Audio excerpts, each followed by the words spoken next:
They come in different colors, different shapes and sizes, in flavors ranging from fruity to minty, from tart to tangy. Pretty much everyone enjoys sucking on a hard candy from time to time. For children and adults alike, these sweet treats are just irresistible.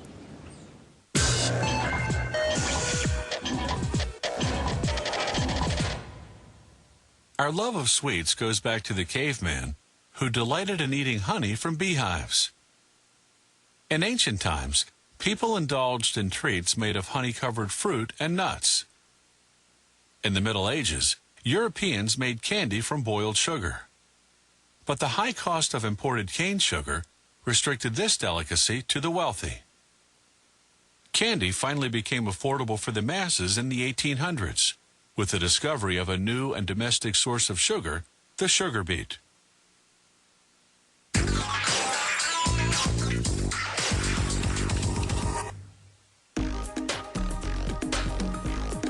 These hard candies aren't mass-produced confections.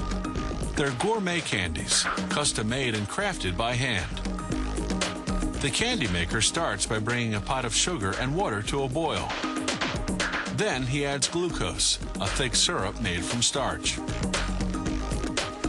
He heats the mixture to a specific temperature, depending on what type of candy he's making, and lets it cook for about a half hour. Then he stirs in liquid flavoring. Once the mixture is evenly blended, he pours it onto a cooling table.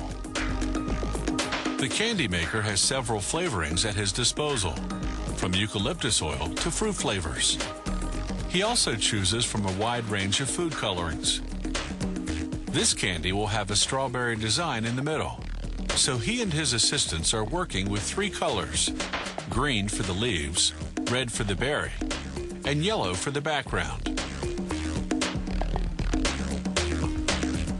To enhance the flavor, they add citric acid. Then they keep blending until the candy has cooled down and hardened enough to be malleable. They separate the pieces by color and put each piece on a heated table to slow the hardening process so that the candy will remain pliable. Now they create the design. They form various shapes and sizes and, like a puzzle, put the pieces together to make a jumbo version of the candy design.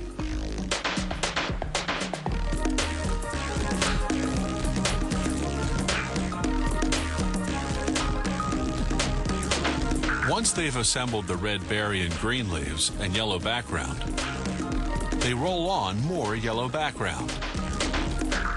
Then a layer of red for the outside trim. All that's left is to reduce this giant wad of candy into a bite-sized version.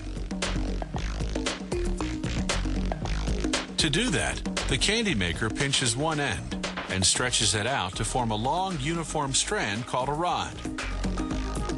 He cuts the rod into pieces almost 2 feet long, but he has to keep rolling them until they cool and harden, or else they'll go flat.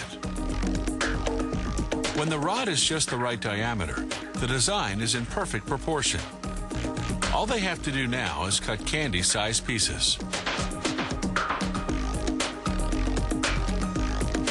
They use the same technique to make kiwi candy, pink grapefruit candy, and banana candy, to name just a few varieties.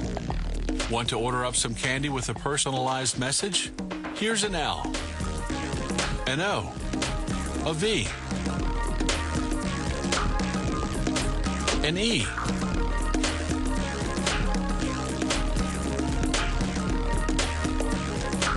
a Y, O, and U.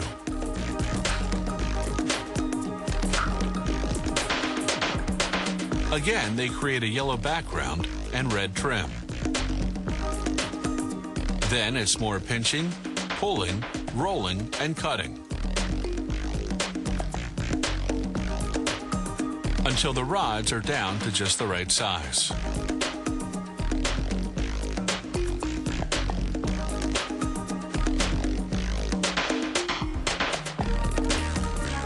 If you look at the back end of each rod, you'll see the lettering is in reverse. That'll be the underside of the candy.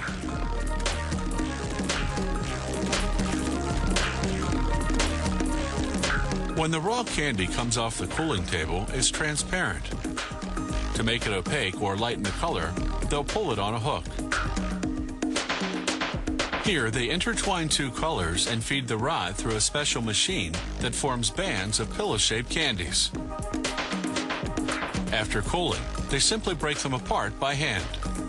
If you're no sucker for hard candies, no problem. They can also twist rods into lollipops.